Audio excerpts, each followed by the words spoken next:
Hello, everyone, and welcome to part 6 and the finale of Basketball Brother. Yes, that's right. It's already to the finale. We're going to be reading about the climactic game between the Explorers and the High Flyers that was building throughout part 5. And we're just going to jump right in because we've got some major stuff going on with Leo playing in a huge game as a starter against his rivals, Parker and Ethan from school, that have been so awful to him throughout his time in Paris, Indiana. So he had just realized that he's got the same number that his dad had before he passed away when he played in high school, and Leo just felt a real surge of positive energy flood through him. And so now we arrive at the game. All during pregame warm-ups, the High Flyers goofed around and acted like playing us was a big joke. But I didn't let it bother me. I just tried to do what the psychology book said about keeping my focus on what I could control. During dribbling drills, I made sure I used my fingertips instead of my palms. During passing practice, I flicked the ball with both wrists so that it zipped like it was on a line into Natalie's hands. Every time I took a shot, I kept my eyes locked on the orange rim. The High Flyers were still smiling and laughing as the two teams lined up for the opening jump ball. Parker Bones stood across from me in the half-court circle. Even though he was 6 inches taller, I had a strange feeling that I was looking down at him. The ref tossed the ball up in the air to start the game. Parker jumped up for it, but I rocketed up above him and tapped the ball back to Natalie. Parker and Ethan were stunned. All they could do was stand there and watch Natalie throw a perfect strike back to me as I raced towards the basket. I jumped up to the rim and kissed the ball off the glass. As the ball fell through the net, I heard Natalie shout to Parker and Ethan, "Oh, guys, there goes your shutout." We had caught the High Flyers by surprise, but Natalie's comment about the shutout seemed to wake them up. I guarded Parker in the low post, trying to stay between him and the basket. Natalie guarded Ethan, the High Flyers' point guard. The other 3 Explorers starters, Amari, Carlos, and Mariah, were all about the same size, which was on the shorter side, so it didn't matter much who played which position. Mr. Foote told Amari to play power forward, Carlos the wing, and Mariah the 2 guard. As Ethan dribbled into the lane, Parker suddenly pivoted. His elbow drove into my neck. As I fell back, Ethan passed the ball to his High Flyers teammate, and with no one guarding him, Parker easily flipped the ball into the basket.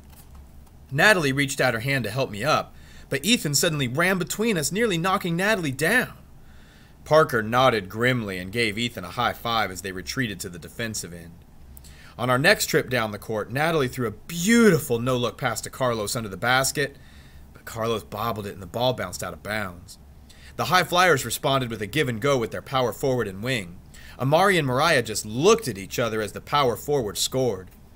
When Amari threw the ball inbounds to Mariah, the High Flyers wing stepped in between them to snag the pass.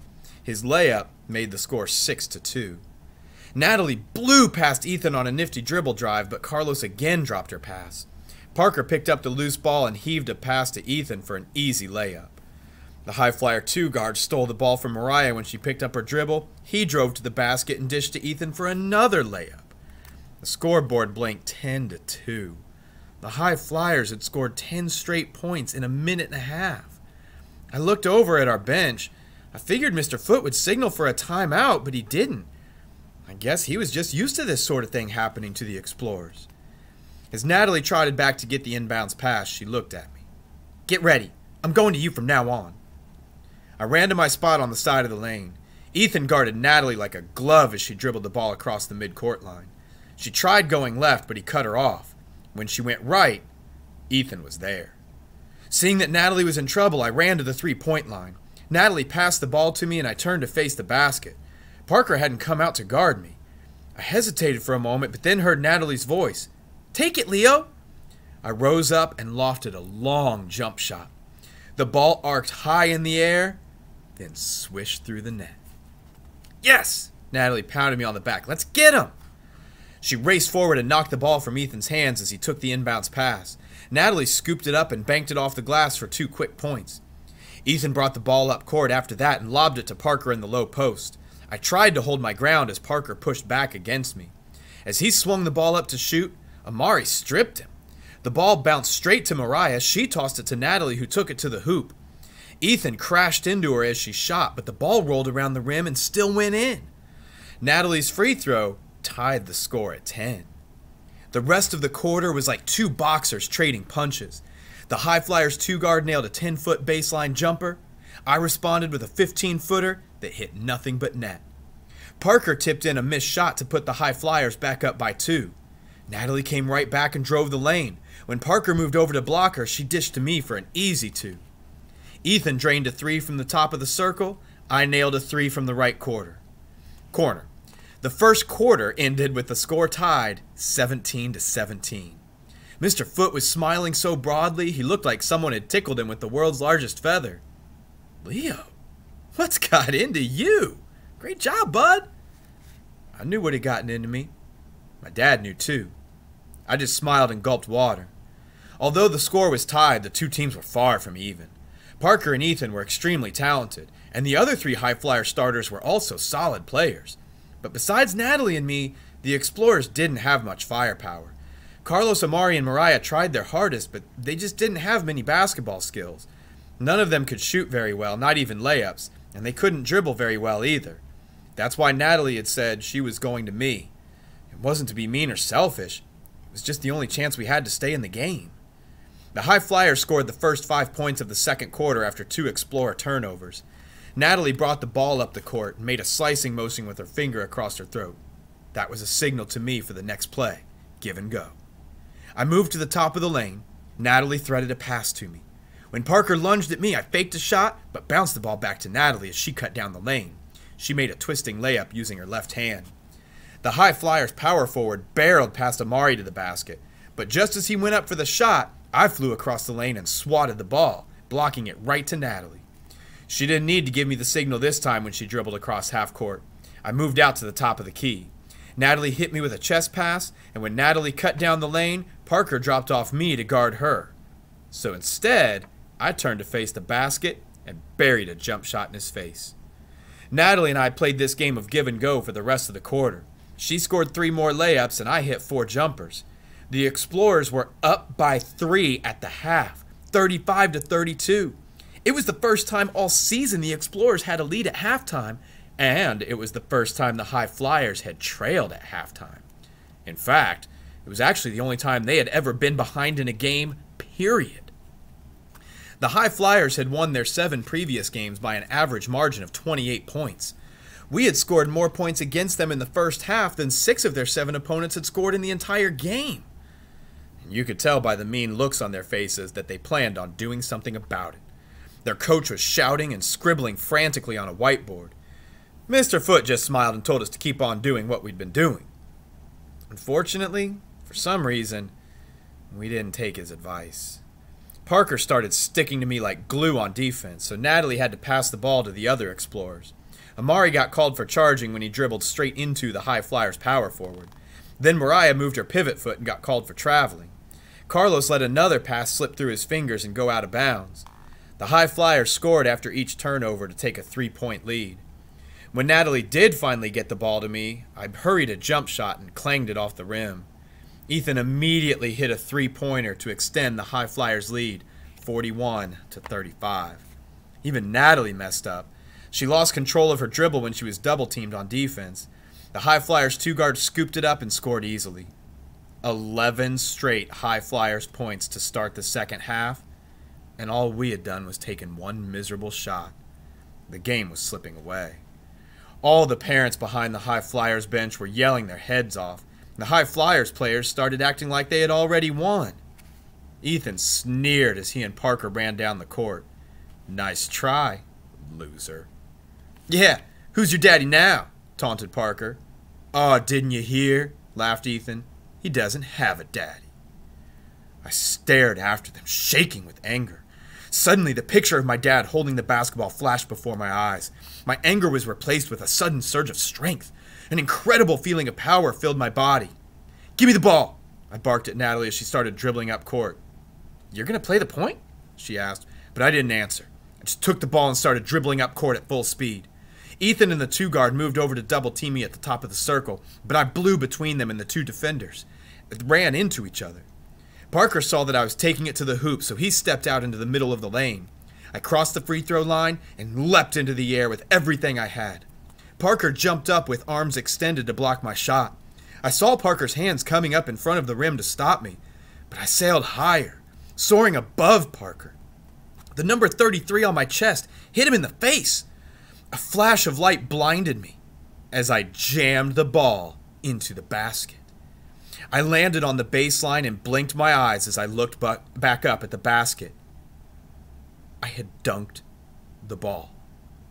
For a moment, everyone in the gym was silent. Then the whole place erupted and people started yelling out, "Did you see that? That kid slam dunked it." "That's impossible," someone else said. A guy with a camera behind the basket was jumping up and down. "I got it! What a shot!" The next thing I knew, Natalie was jumping on my back. "Leo, you posterized Parker!" Parker looked dazed as he sat on the floor under the basket. The rest of the high flyers just stood on the court with their mouths hanging open. All I could do was grin as I ran back down the court with my teammates crowding around me and yelling like crazy. I don't know how exactly, but that dunk took all the life out of the high flyers. For the rest of the game, all they did was shoot bricks and turn the ball over. And the Explorers were suddenly filled with a whole new energy.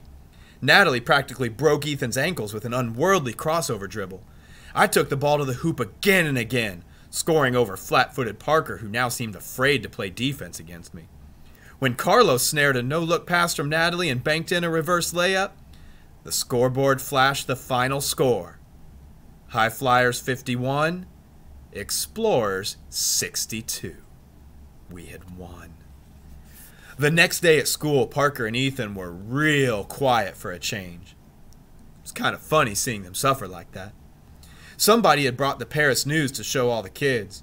Right there on the sports page was a picture of me dunking over Parker. It was strange having everyone crowd around me and act like I was some kind of hero. I mean, yesterday they all thought I was a worthless loser. But when I looked again at the newspaper picture, it did seem pretty amazing that I could dunk like that. I think I would have enjoyed it more if Natalie had been there, but she was absent, and so was Mrs. Bottle. We had a substitute who didn't call on me, even when I raised my hand to read. At lunch recess, Brody came over to the 4th grade basketball court to tell me that Ethan and Parker wanted me to play with their team, the All-Stars, on the 5th grade court. So I went over there to play. Ethan took the basketball from one of his teammates. "Hey, Brandon, you switch to the Hoosiers. Leo's on the All-Stars from now on." "No, Brandon," I said. "You don't have to switch." "Huh?" asked Brandon in confusion as he looked from me to Ethan.